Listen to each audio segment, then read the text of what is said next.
Well, it starts in 5 minutes.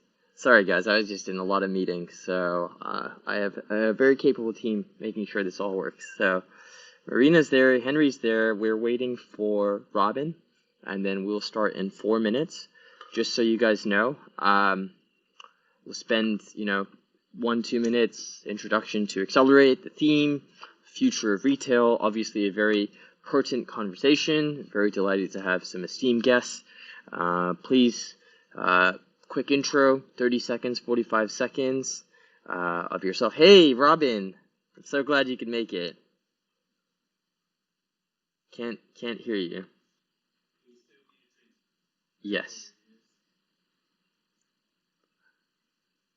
No worries. Did you go in the wrong stream, or did we mess up on sending you something? Okay.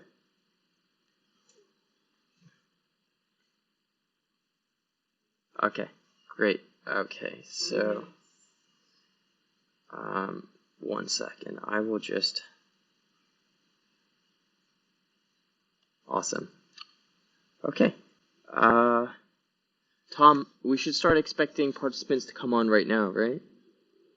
Participants will start coming on at 7.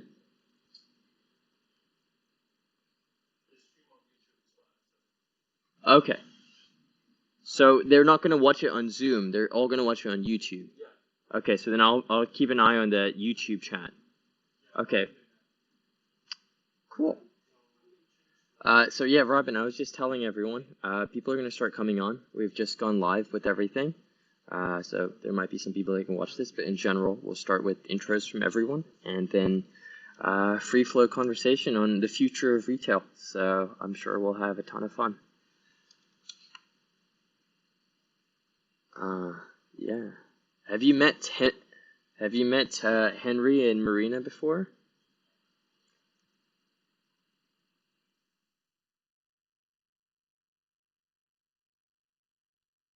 Awesome.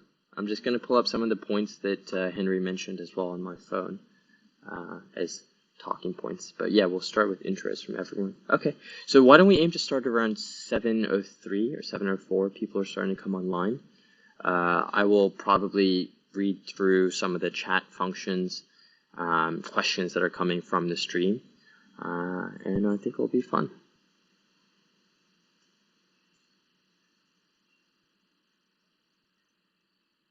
Okay. Robin and Marina, is there any sort of talking points that you wanted me to bring up as well, or should we just go free flow?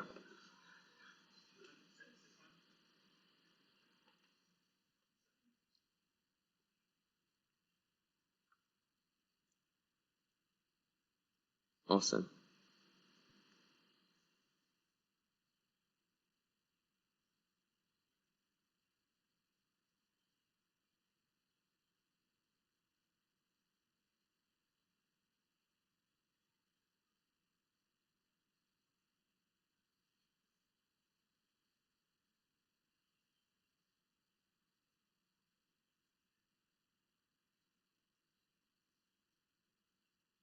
Mm-hmm.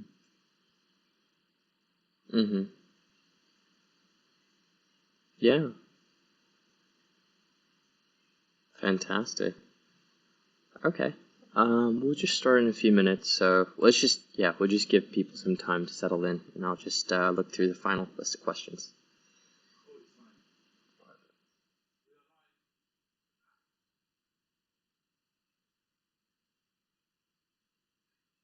Typically people who work in retail, either in supply chain or they're in retail right now, in IT functions, procurement functions. So it is the whole gamut of retail supply chain.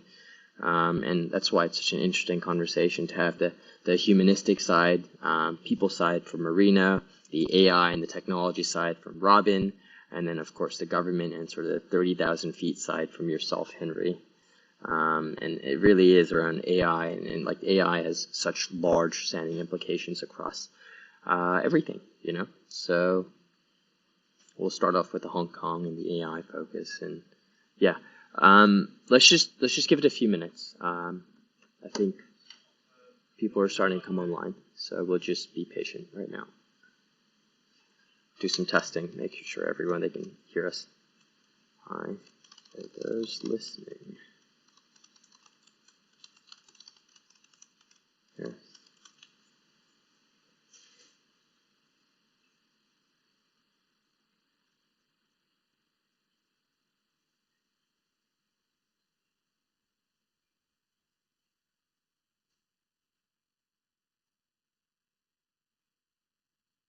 Hi, Hawk10. Can you please confirm that you can hear us? We're just doing some final tests before we get started. Can you hear Henry? Henry, can you say a few things? Okay. Hawk10, Dan, can you hear Henry just now? Or Marina or Robin?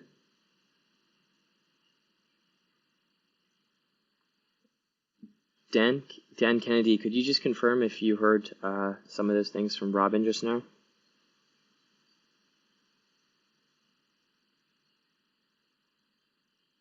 Interesting. Seems they can only hear me, which is very strange. Just give me a second. Hey, Tom? Kai? They can only hear me, dude. So, what do we do?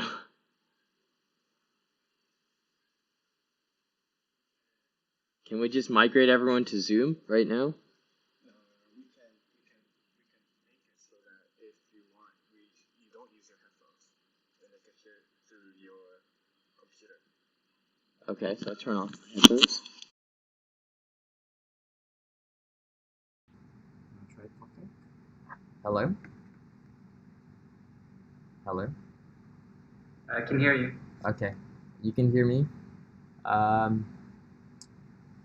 Babbitt, can you hear Robin just now? It seems my headphones might have prevented the other speakers from coming through. Robin, could you say a couple of things? Are we coming through okay here from my side?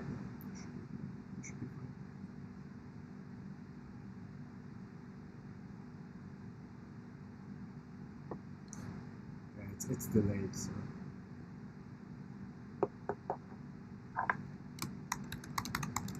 Just checking. Marina, Henry, just say a couple of things. Okay, they can hear Robin as well now. Great.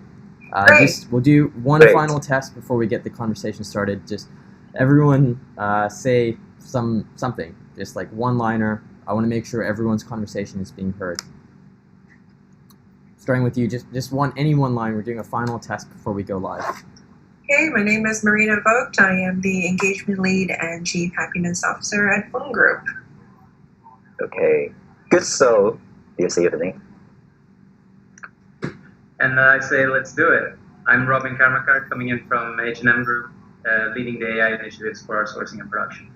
Okay, so Dan, Naviat, you guys have confirmed that you can hear everyone else. So I think we'll start in just 1 minute. We have a few more people joining us very shortly.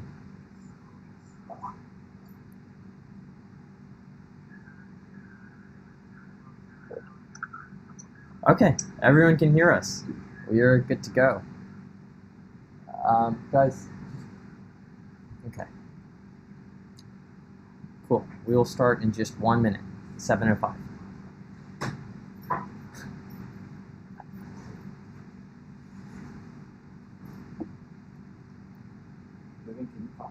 Yeah.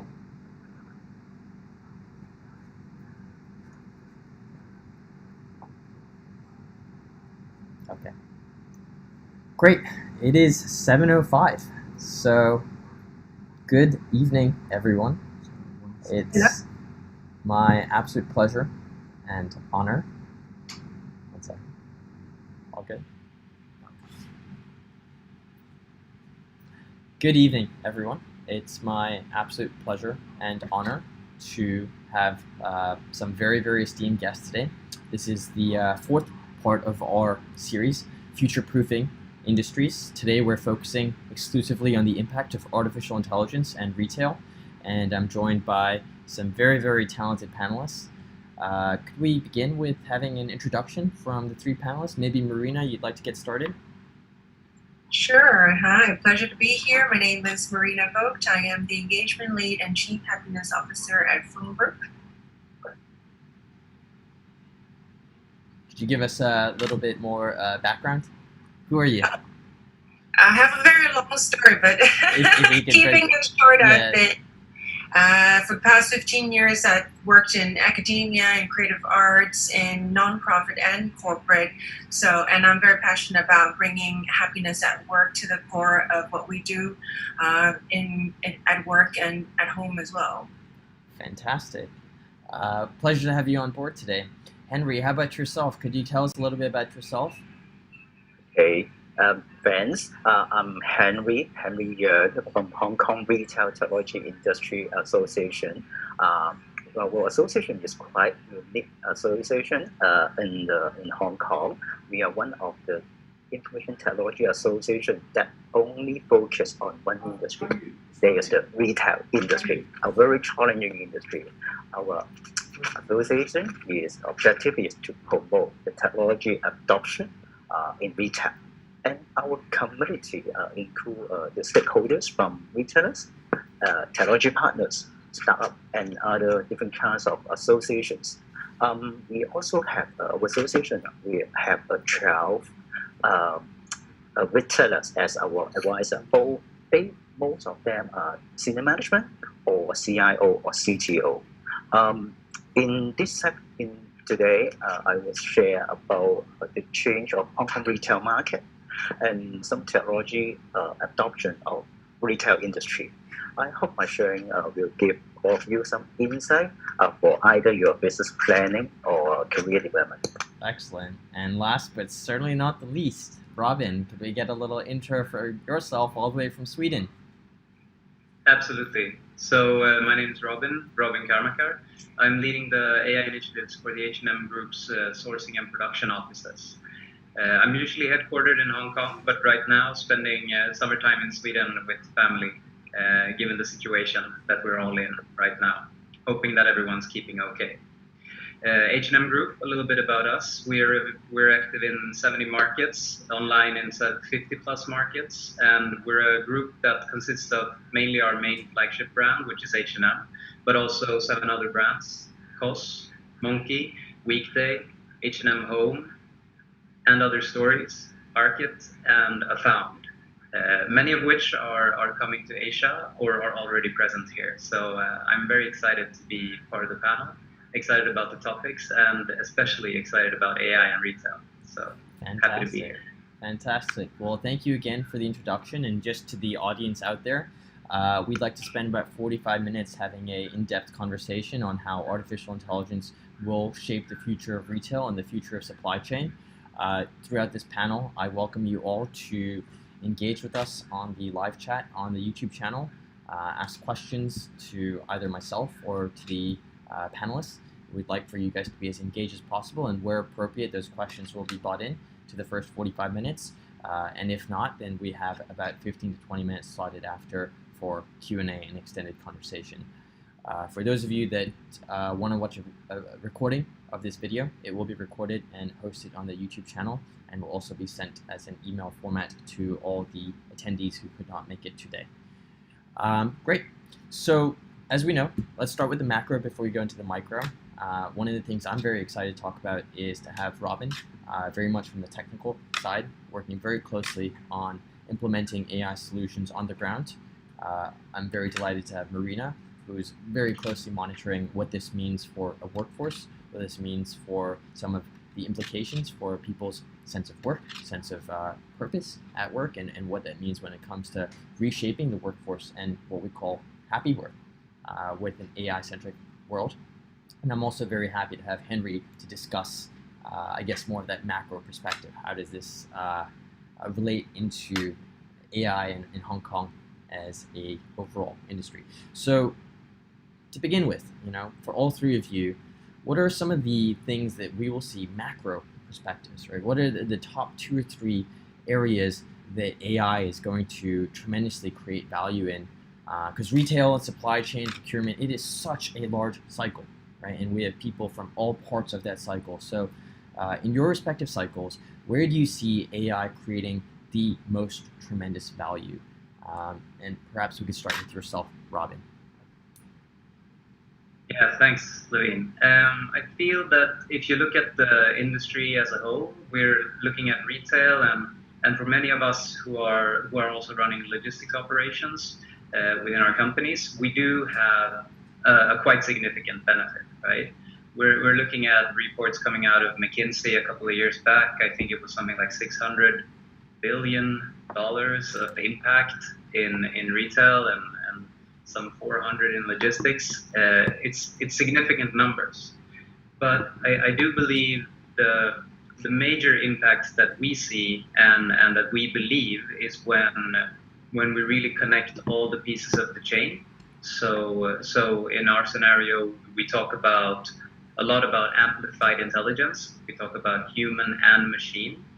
And I believe that the biggest impacts we see and will be seeing in the industry going forward will be for those players that both can leverage scale of data, but also the skills of their teams.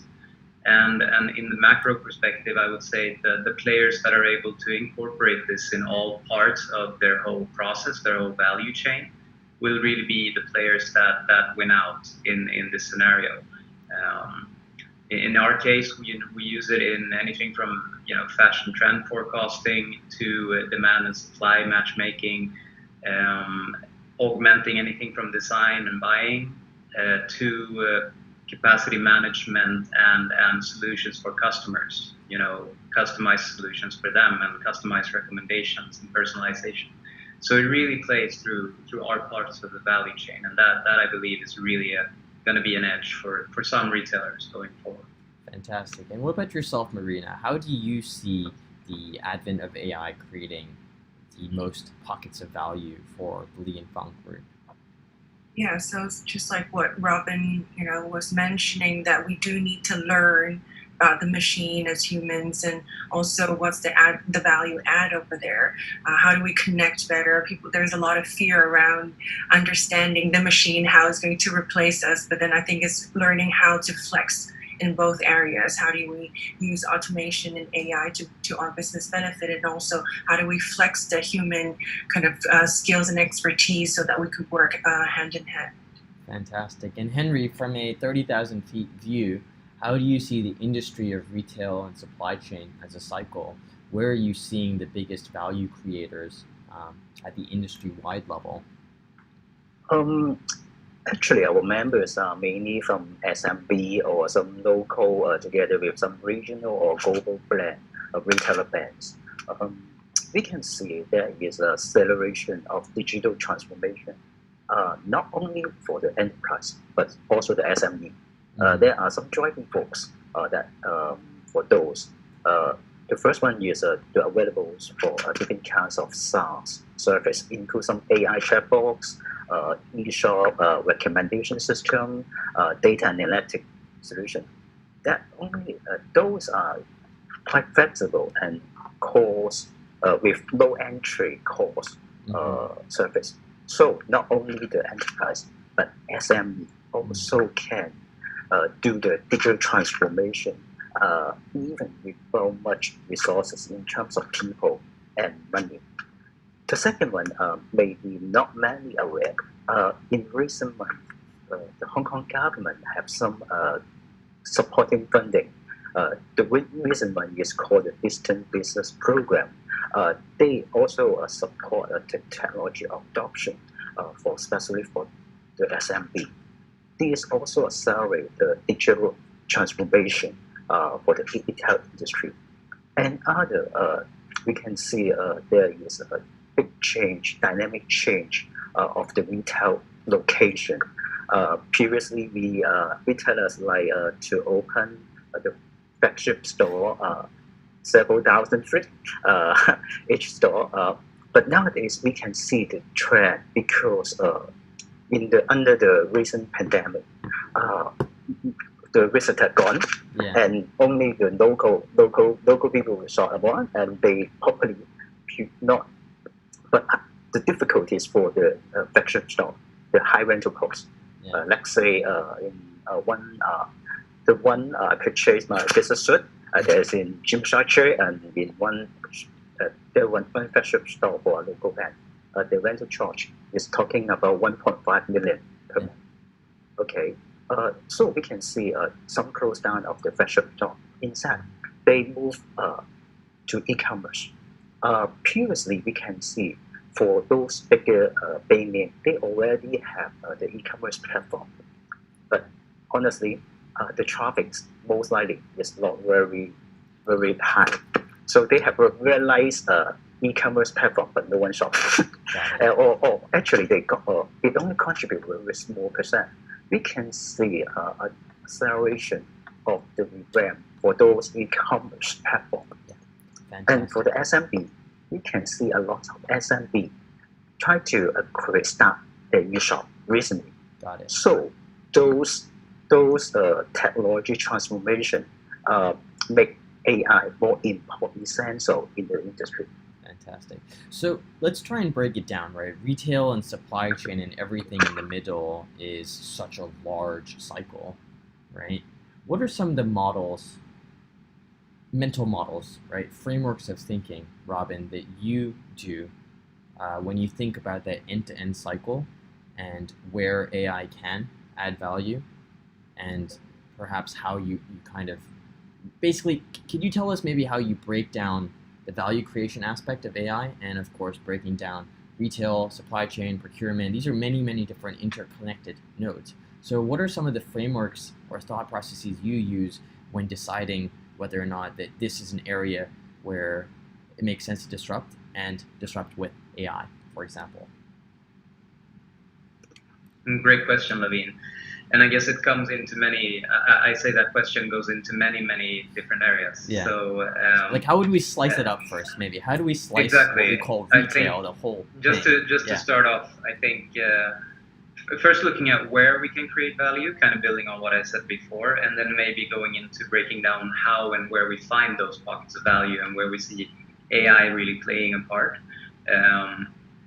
I think building on what Henry said about flagship stores and e-commerce platforms growing, and the trend and shift in behavior, customer behavior, both locally in Hong Kong, but also globally in general, we see a real shift from let's say, data poor platforms, which could be store operations where you have very little insights being created really coming in or out from the customer interactions.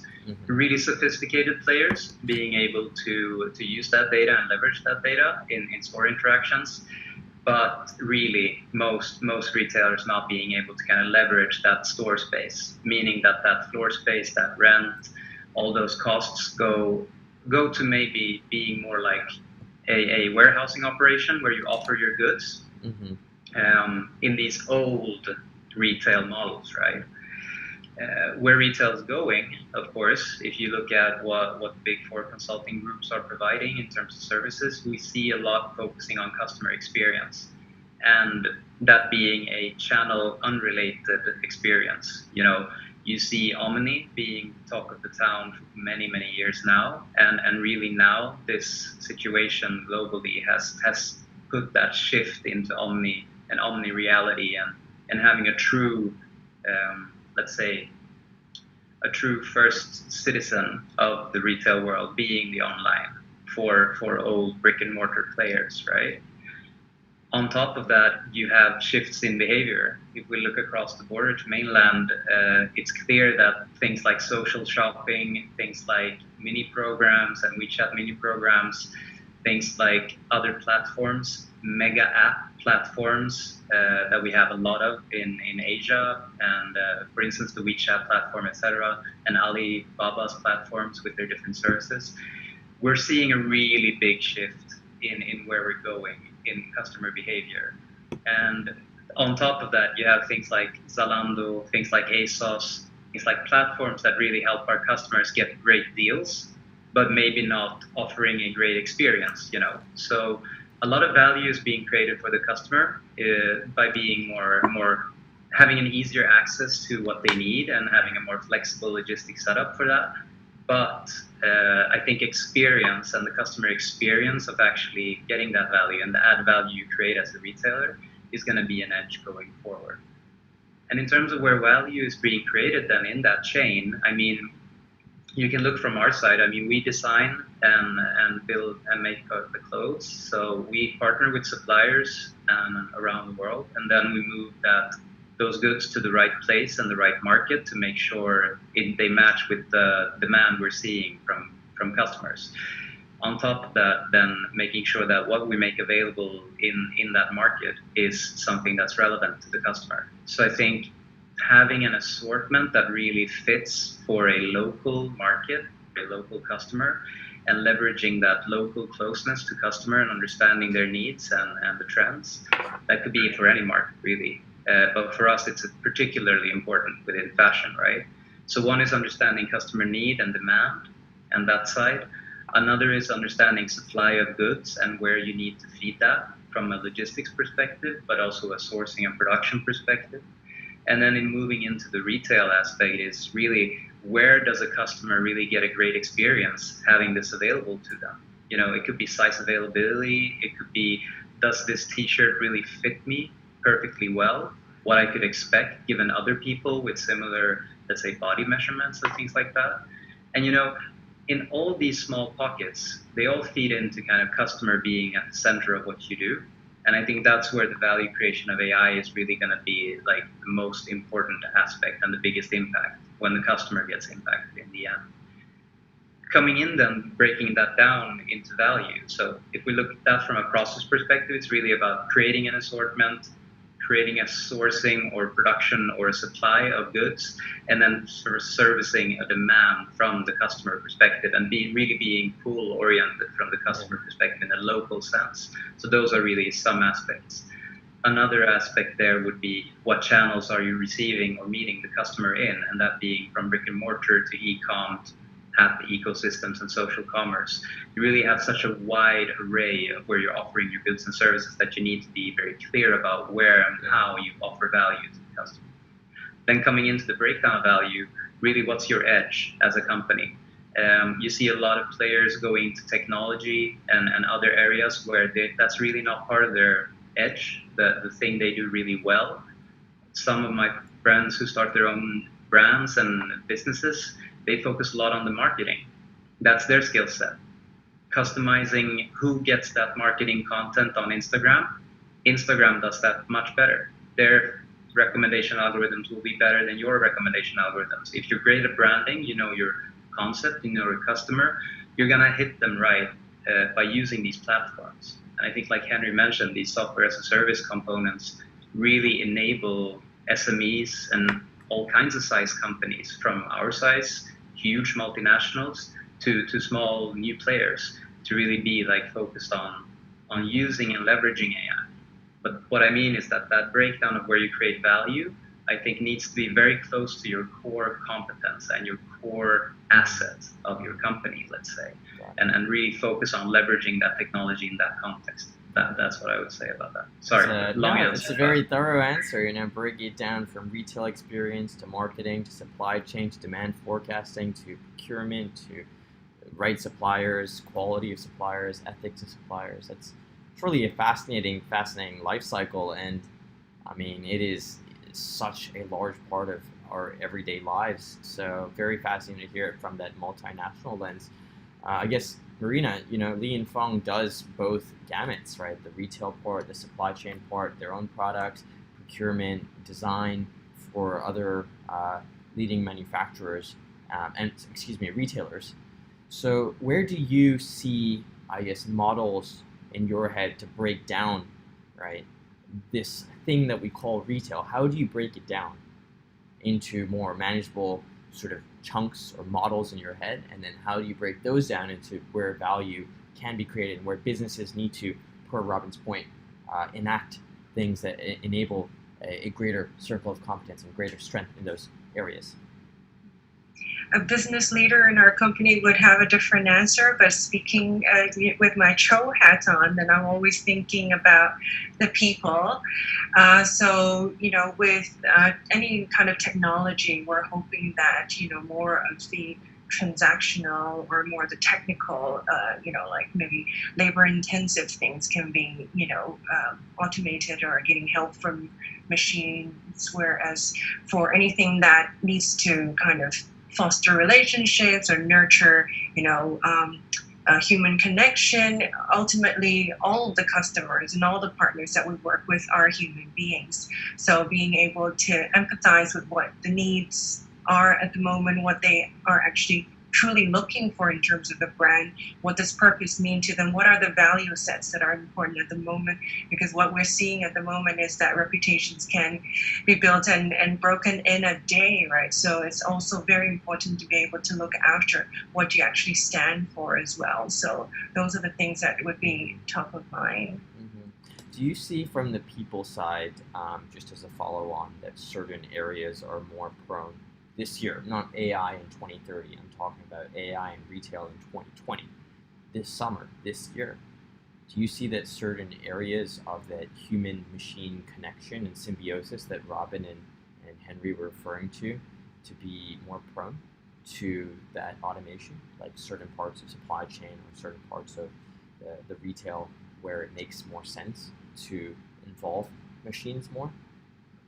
I think everything eventually can change and we can leverage a lot of help with technology, except for the creation of the brand and how it speaks to the customers. Everything else we can utilize and leverage on and capitalize on all the investment around technology and machinery. But how your brand speaks to the people will always be something that you need the humans to be involved and to really be able to make correct judgment calls at the right time and to be able to elicit that within what you do will be very important. Got it. So Henry, part of the question I was trying to bring to Robin and Marina was, how do they see what we call retail, this very large sort of cycle? How do they break it down from a people and technology side? From an industry perspective, how do you break down what we call retail into more manageable sort of models of thinking? And then those models allow you to realize where technology is more needed to add value to customers, to employees, and to stakeholders. Actually, in the retail industry, there is big diversification of the technology used, because for jewelry shop, let's say, compared with a pure or supermarket, their customer expectation is totally different, and customer experience is totally different. From retailers' perspective, we may not first think of technology. As Robin mentioned, that we need to think about customer experience. And also for Marina, also employees' feelings is important. So that we need to, for retail, we need to understand the actual what kind of products and service that we serve for the customer, and then apply to the right technology to the retail shops. And also, I think it is very extremely important to get the support from the staff, because I see a lot of example that we have very advanced technology deployed in the retail shop, but the staff don't know how to use it or don't want to make use of it. I think it is very important to get the staff to support this initiative. And in terms of the format of AI, so in the retail industry, there are quite different. For example, in recently publicly listed food and beverage chain store, they use the robots to transport the food. Together, they will have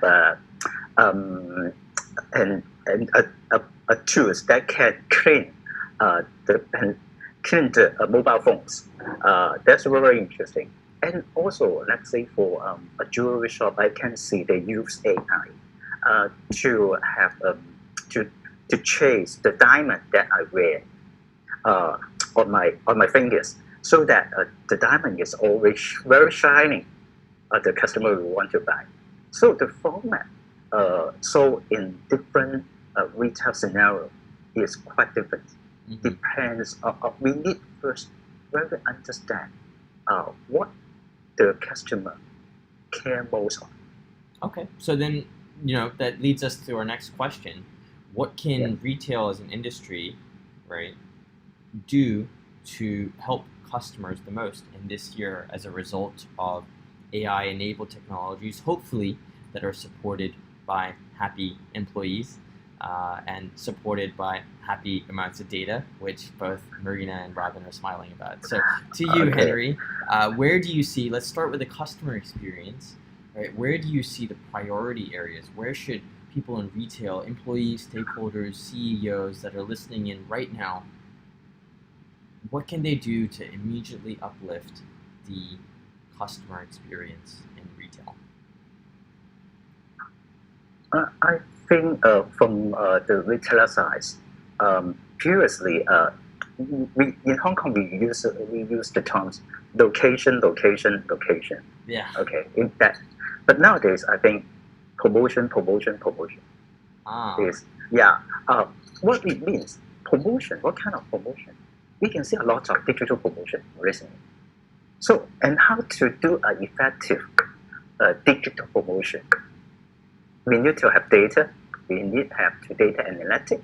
We need to make use of the AI tools to try to, let's say, select the item that the customer like, or use AI to do some email marketing just to pick the best time.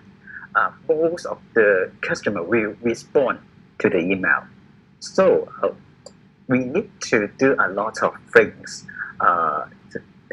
based on a special scenario. For the staff side, I think some retailers, I think the management do a lot of tasks to under the pandemic. They allow the staff to join a lot of training, how to learn the benefits of, let's say, the digital transformation, the benefits of e-commerce, to upskill the staff, and also to change of mindset. So another thing I can see in recent months, that the management for the retailers, they are more willing to fix the previous conflicts from the e-commerce and the shop staff. Why I say this? Because previously I interviewed a lot of staff in the retail shop. They say, oh, if the customer buy from the e-commerce, then they will not get back any benefits or commission. And nowadays, I can see some retailers make use of their e-commerce platform, and the staff can select some items in the e-commerce platform, and then they do some personal message through WhatsApp or Facebook, and then they can help the company to promote their products. If the customer purchase in the e-commerce platform, the staff can get the commission, and they can get the performance achievement. I think we can see those obstacles previously you saw. Got it. So this brings a really interesting question, right? I'm sure it's not just in Hong Kong, even globally, location has moved to promotion on the retail front. And then that is where I'm sure, Robin, you have way more insight that drives customer insights, big data analytics that translate into inventory forecasting, procurement decisions, capacity planning, and supply chain decision making. So what are your thoughts on that sort of shift when we do put customers first at the start of that chain of retail? How do you see that shift from location to promotion from an AI context?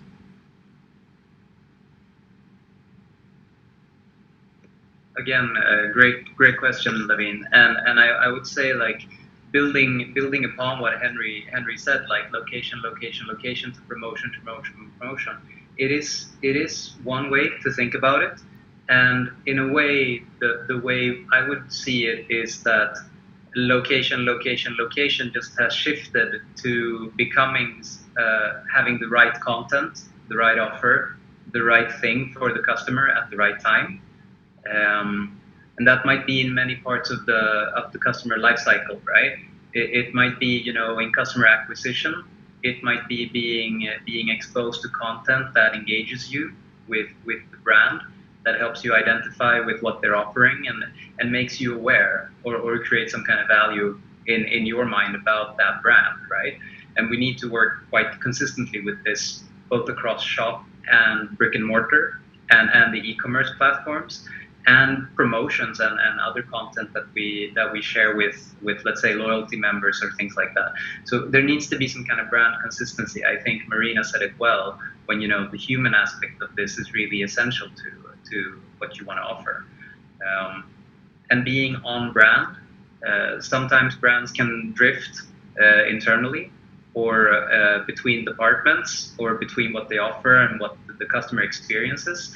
And having that customer centricity and focus, I think, will be that edge that you need. But then starting from that content journey, maybe being recommended, a certain, promotional video or something on Instagram or Facebook or some other platform, right? You would kind of acquire customers into your life cycle, right? You acquire them, you make them brand aware, you get them into your store maybe, or your e-commerce platform, or what it may be.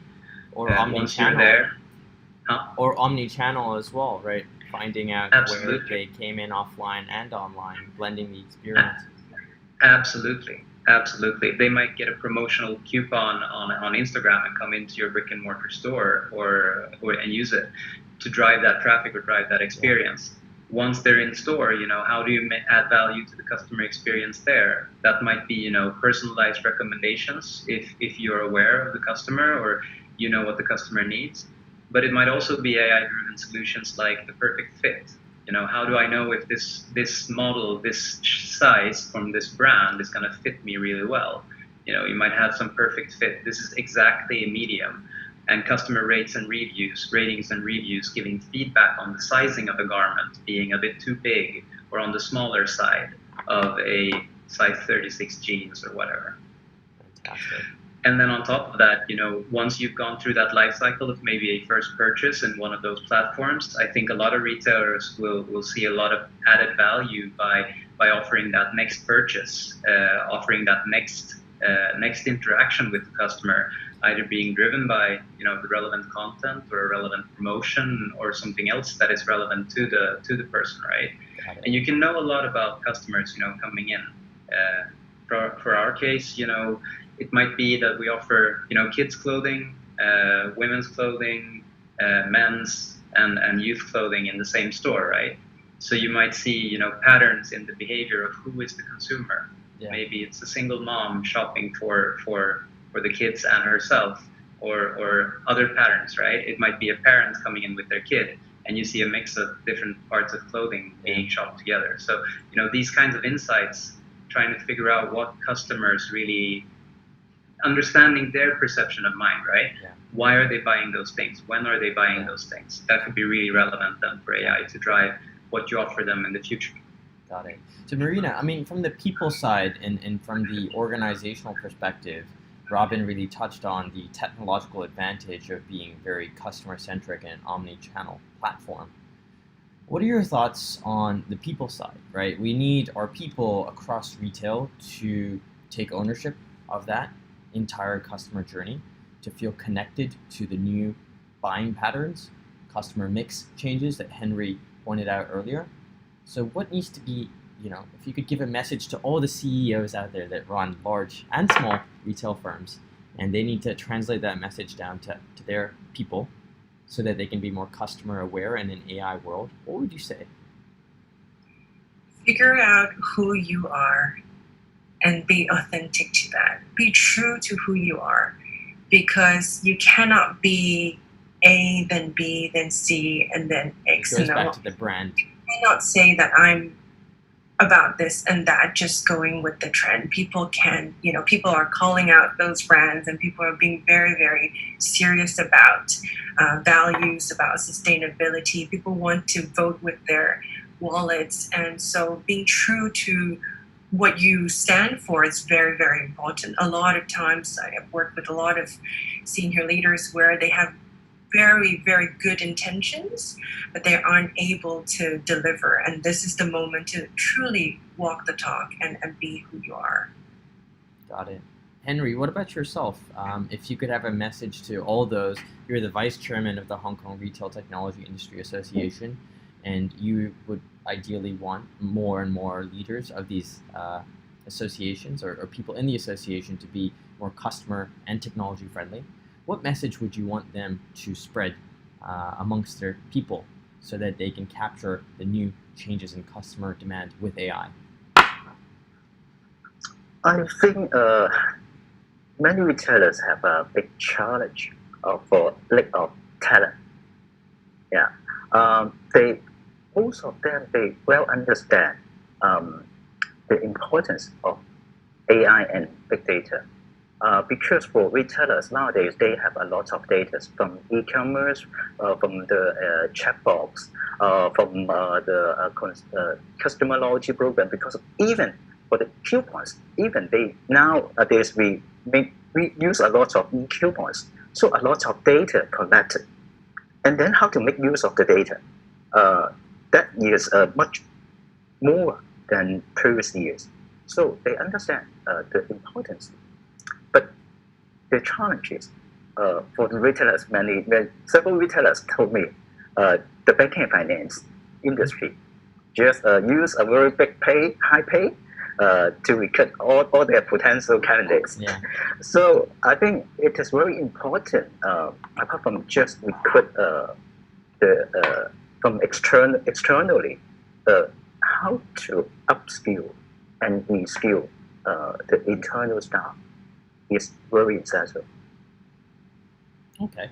And nowadays we can see the training format will be more can be more fit to the retailers. Why I say this?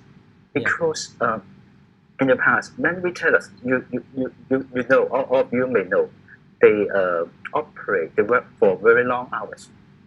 So they probably, even that you have a class in the evening, they still at their shop.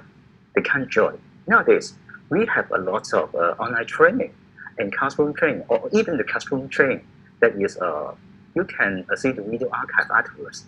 So they have more flexibility to equip themselves for the necessary skills compared with the previous years.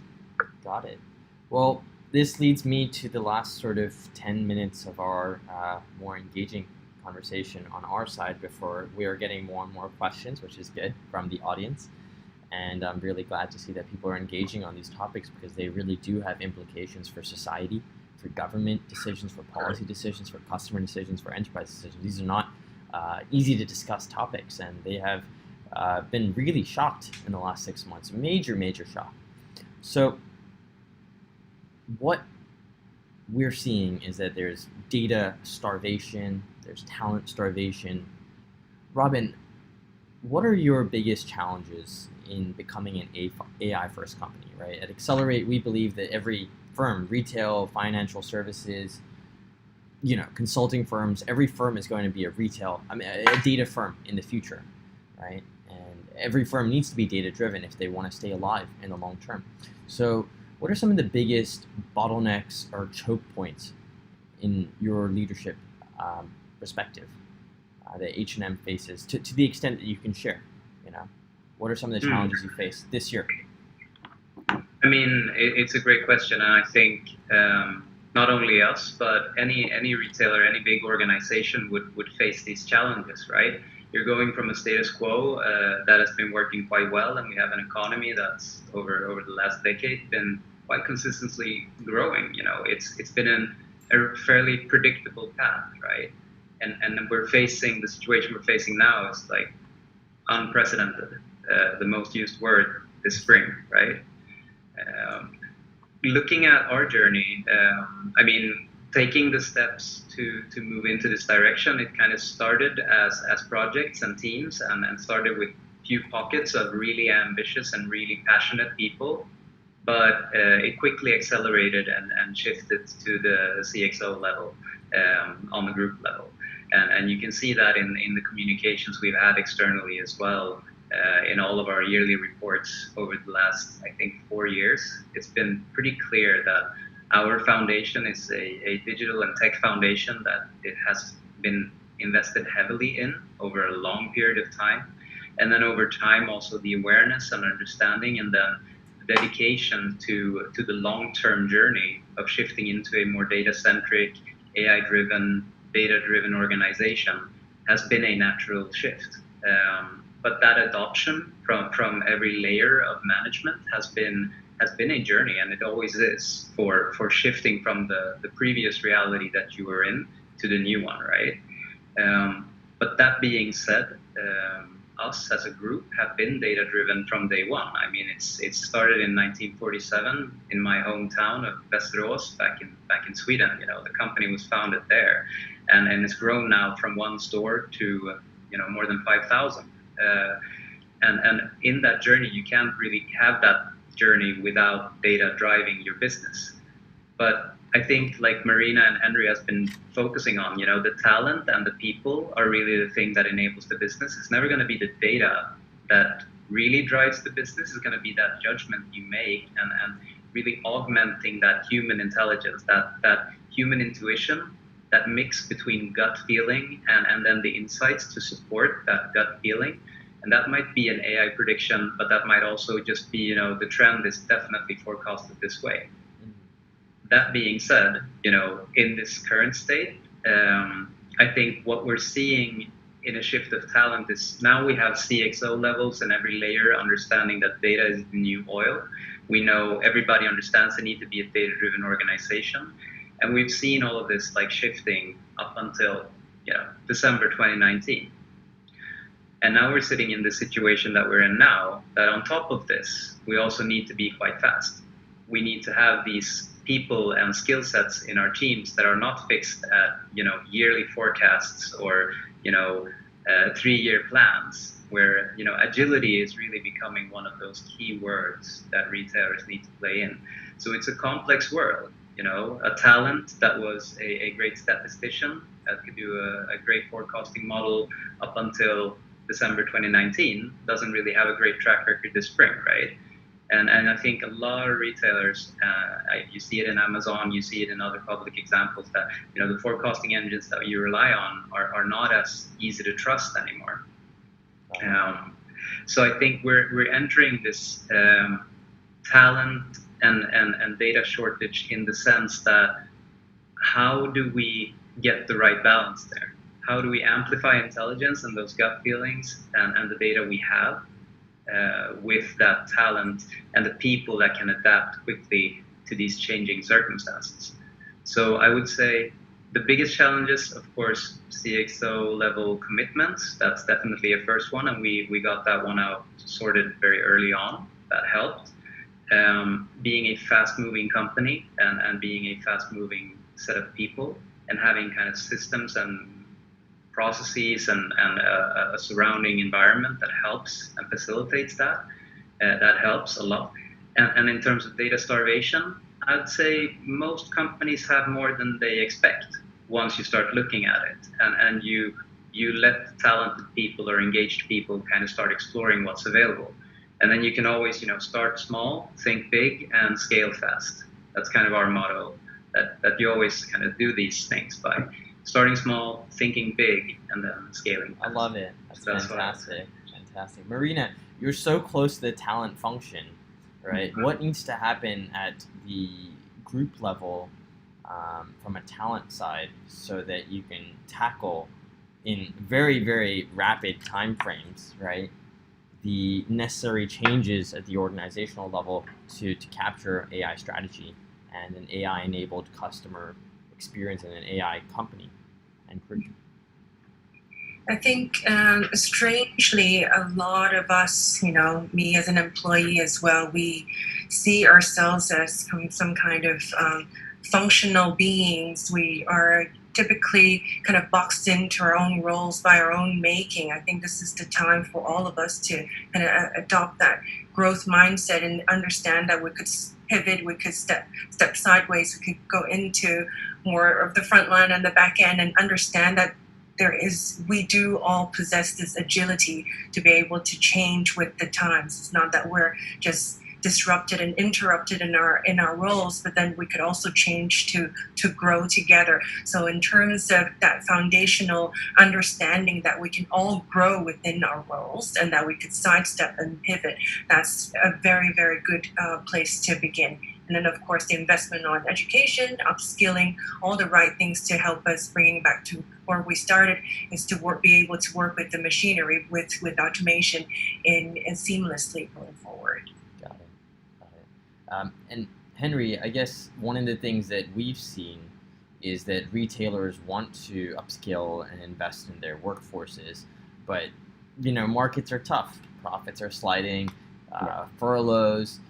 The industry is seeing a lot of uncertainty. So how do you spend money on upskilling and talent retention at the industry-wide level, Henry, when you're also putting people out of work or doing salary cuts, right? That is both an investment and expense, which is so hard, as Robin was saying, to forecast in such unprecedented times. So at an industry level, how do you see upskilling, reskilling, which is a cost or an investment, depending on how leaders see it, versus the unpredictability of cash flows? Two opposing forces. I think it depends of the company scale and the business situation. If the scale is very small, that honestly speaking, maybe we first some use ready to use package to have very quick adoption for the technology. But for some medium-sized to large retailers, I think they can already try to start small first, to pick up few talent in different departments to train up themselves. And I can see it budget, honestly speaking, is not the most big constraint. The mindset is the mindset.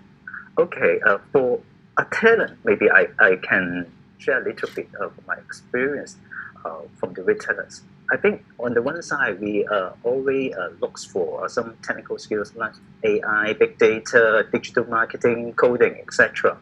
But from my point of view, I think it is very essential, not only equip those hard skills, but if you want to bring the value to the company, you also have very well understanding for the industry you are engaging for.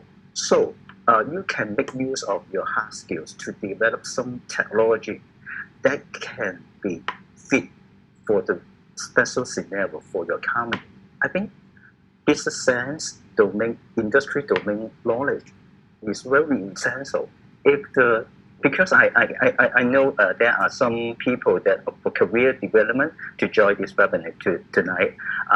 I would share that not only just learn the hard skills, but try to develop some business sense and learn some domain knowledge from internet or from some from other retailers, or join our association for different kinds of retailer research, etc. I think if you can have both hard and soft skills, your value will be very outstanding. Okay.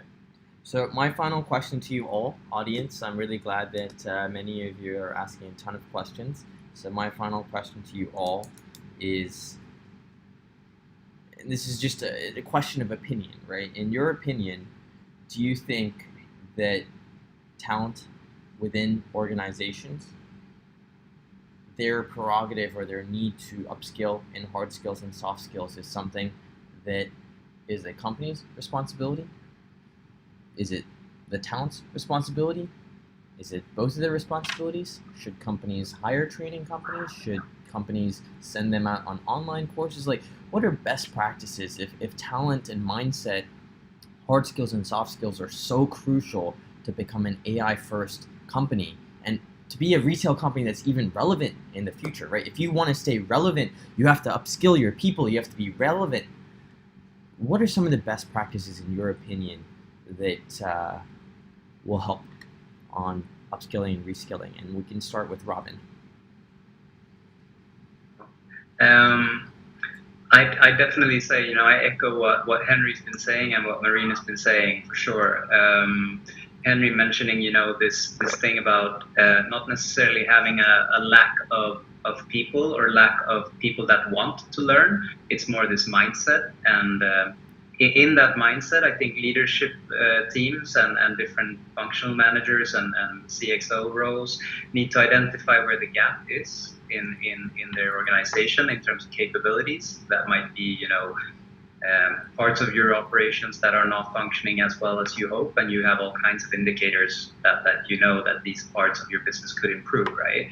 But then figuring out, identify the challenge, and when you bring to bear people who can both grow in their skill set and also pivot in their skill set and have a passion and an interest to learn and grow into that challenge and solving those challenges, I think that's kind of like the mix of incentives between here we have a really pressing business need and be clear about what those needs and gaps are, and then identifying and having this frequent contact with your organization, understanding where are these people who would be passionate to take a step into solving that problem.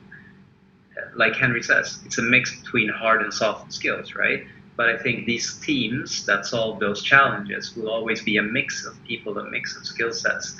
But what I see in the best of teams that we've experienced is when these people with all these deep passions for a hard area, or deep passions for a soft, or deep passion about facilitating the mix of these two, when those people come together as one team and are brought to bear on a business challenge, that really is the perfect, from my side, that's the perfect like reinforcing flywheel of incentives, human drive and motivation, and business challenges that come together to really make a really big impact, both for people and organizations.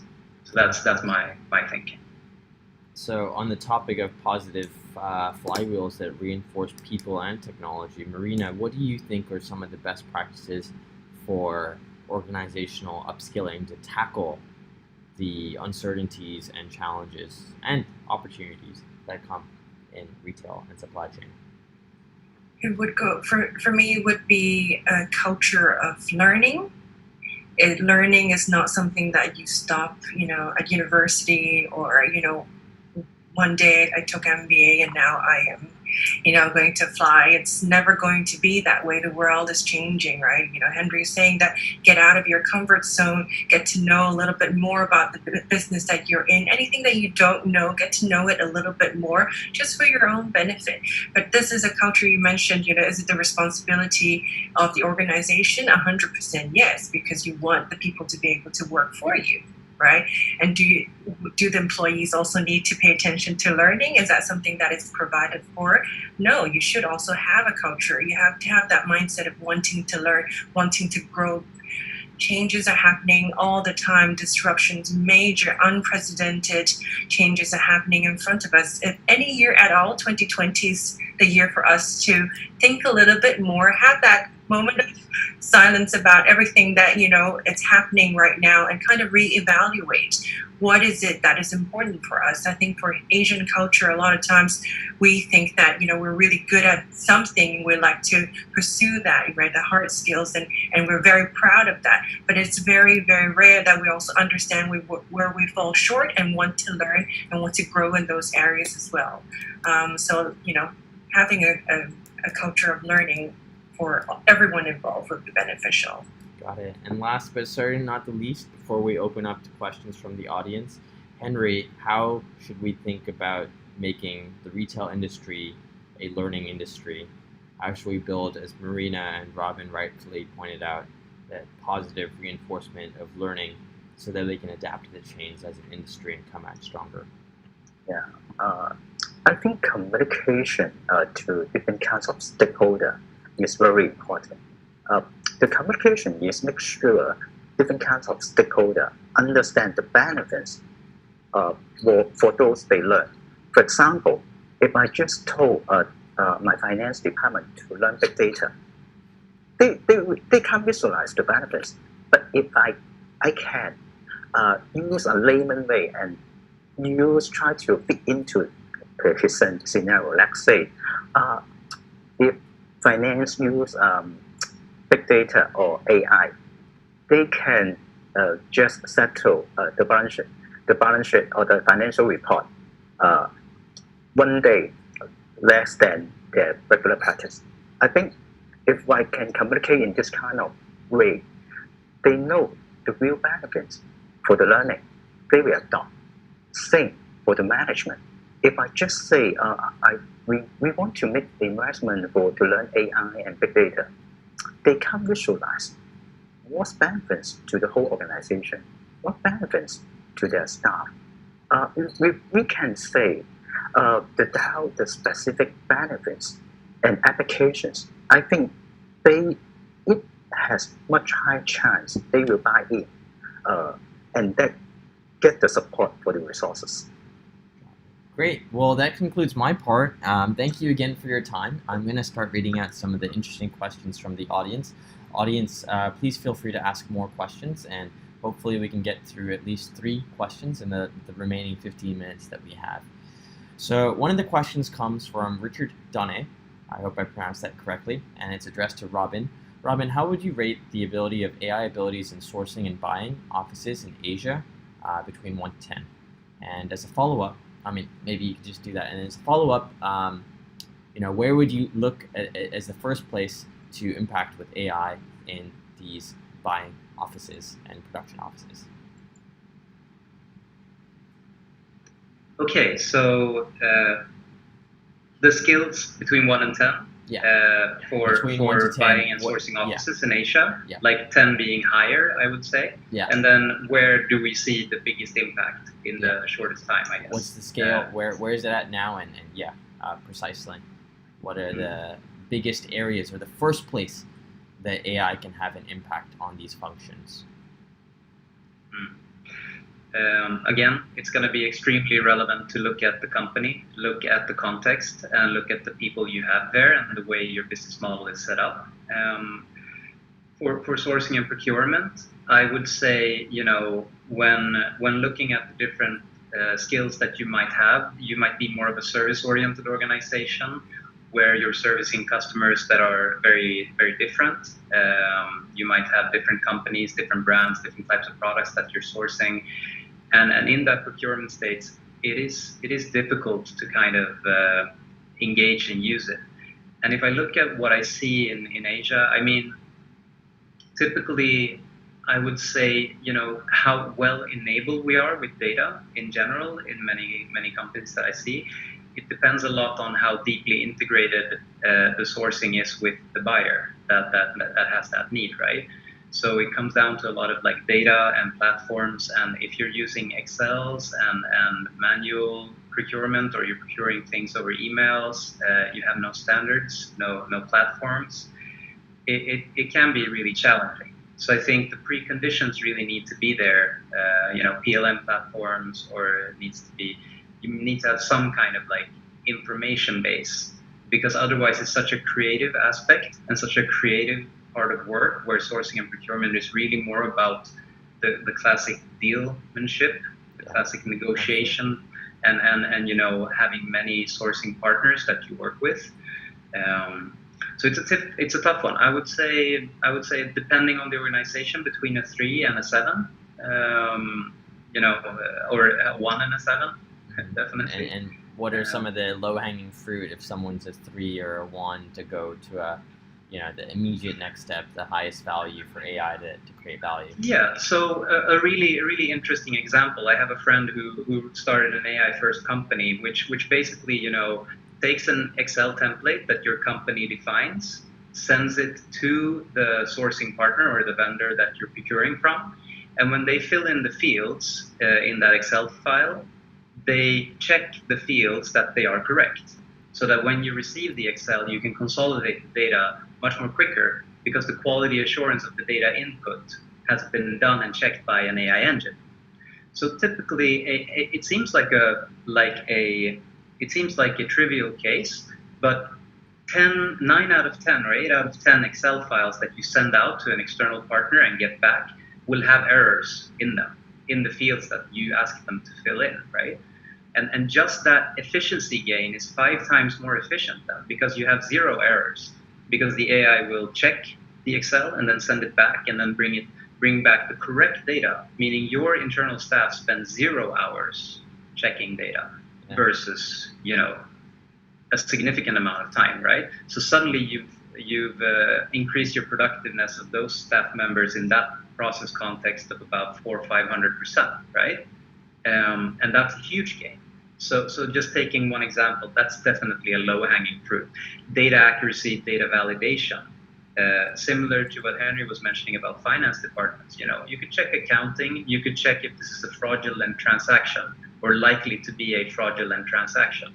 And when you're doing your accounting practices, having that checks and balances automated to some extent also helps a lot, right? Mm-hmm. Human intensive, hard to check details, but actually is very easy for a computer to do. I would say that's definitely the low-hanging fruit for a lot of sourcing and procurement organizations. Which would enable those humans, as Marina pointed out earlier, to be more creative in deal making and finding those relationships, right? So exactly. It really is a symbiosis, win-win for the computer and for the human, and hopefully for the organization. I mean, sourcing partners as well. I think sourcing partners are also not interested in filling in the wrong information. It's just not easy to always know exactly what's expected, right? So it's just a win-win for everybody. And it's much faster. Got it. Fantastic. The next question comes from Max Ward, and it's to Henry Young. Have you seen successful use cases on taking product future demand linked to supplier data for improved trade supply chain finance? And also, have you seen use cases on taking, that for product SKU? Basically, how do we link with AI the demand to the supply? Wow, that's a very good question. Yeah, big question requiring big data. Yeah. Actually, we can say in the industry, we have a lot of successful case, especially those from the new economies company. Yeah, they have, for example, some e-commerce shop or some food and beverage platform. They did a lot of success cases. I hope I can arrange some sharing section with your team very shortly to explain more details. Okay. Fantastic. And then the last question is from Philip Lee, and it is to Marina.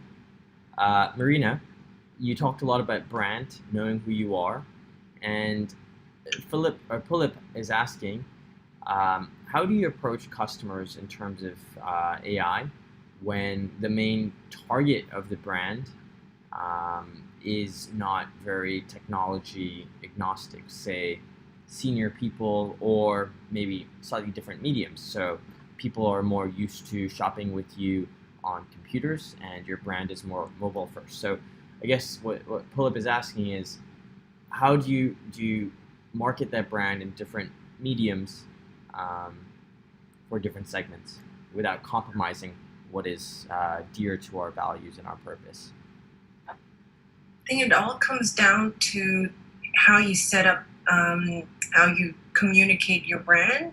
Again, going back to knowing who you are, how you kind of have that across your customer journey, and wherever you portray that, you need to be able to speak authentically with that. Doesn't matter if it's a chatbot that's talking to you, you still need to be able to elicit your brand through the chatbot, because nobody really wants to talk to a robot. And what about if it's a senior person, right? The senior person or someone who's just not tech savvy at all, right? Age, whatever segment it is, but they're not engaging with chatbots, computer, mobile. What then do you do if that was your, for example, primary customer for that product? I think it's similar to what Henry, was saying, that sometimes even, with our own people, it takes time to explain why you need this technology. If it's a hindrance, then maybe this is not the moment. But if it's meant to be an aid for you to basically close the deal. So if it's a hindrance at the moment, I would say is not the right time. But then also to grow with your customer as well. To somebody who's very senior, you can explain to them why this technology will help eventually going forward. Got it. Okay, and I will wrap up with one final 30-second question for you all. And in our final stages, we have a few more minutes left. So it has been a very fun conversation. And just to wrap up this conversation, in 30 seconds, retail, as it stands right now, seems to be survival of the fittest with AI, right? What are your sort of 30-second final remarks on what needs to be done so that if you were in the industry, you would survive and come out as the fittest? And anyone can start.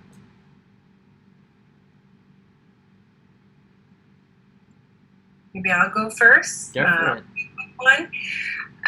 Don't forget that you're working with human beings in your organization, and at the other end, again, make the technology work for you. You're speaking to customers who are real life humans, so don't forget that aspect, that you do need to connect with them. You do need to grow, the community, the sense of progress, sense of connectedness with your customers as well. That's very essential. Otherwise, you'll never be able to seal the deal. And so go with that. Fantastic. Henry, Robin, any parting words? How do retail come out as survivors of the fittest?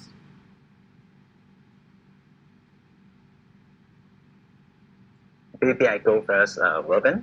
Yeah, I think for the customer, they will not look for a fantastic technology. They always look for a good experience. So before think of technology or plan a technology, we need to know what is the purpose. And I think it is very important. Nowadays, the digital transformation is not only driven by CIO or IT department, but it's driven by management. Management only look for quick action. So we need to have quick action to respond, not in months. Nowadays, probably not in weeks, in days. I love it. And last but certainly not the least, Robin, parting words. How does retail come out as the fittest? Yeah, so I think this, wrapping up what we've been saying, I think it was interesting, like Philip's example with those customers, right? If you talk to that customer in a certain way, like Maria said, it's hard. It's hard to win when you're kind of squeezing technology and where it doesn't add any value, it doesn't add anything to your customer experience, it doesn't add any customer value, and it doesn't help your people really do their job better, like we've been talking about, amplifying their intelligence or amplifying their skill set, right? So I think survival of the fittest in terms of retail and AI is going to come down to the players that have the understanding, like Henry says, about purpose. What's the purpose of using this, and how does it really help or enable our people or our customers to have a better experience, both inside the organization and outside of it, of course. So I'd say, making sure you focus on putting technology where it makes a difference for people rather than the other way around. Fantastic.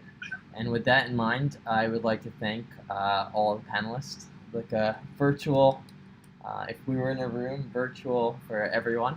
Thank you again for your time. It has been an absolute pleasure.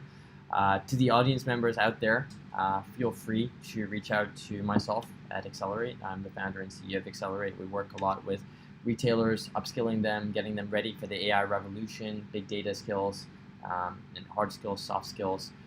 Please reach out to Robin if you have questions on LinkedIn. Please reach out to Marina, especially if you want to understand more of the people side. And please reach out to Henry if you're interested in being a part of the Retail Technology Association, which is a marvelous nonprofit, and they hold 50 activities just last year alone that really help retailers understand how they can help their customers, how they can adopt. So I would just say to everyone out there who's listening, change is scary. Change can be exciting. Whatever your viewpoint, having that positive mindset to tackle those changes one day at a time, one data point at a time, one talent at a time. Just like Robin said, start small, think big, and scale at an accelerated pace, scale fast. So thank you again to you all. I look forward to hopefully doing a future one of these in physical space. Who knows? And thank you all to the audience members for your questions. Very insightful, very fun conversation. And I wish you all a very beautiful evening. Stay safe. And till next time. Till next time. Thanks, everyone. Pleasure. Bye-bye. Thank you. Pleasure. Thank you. Bye.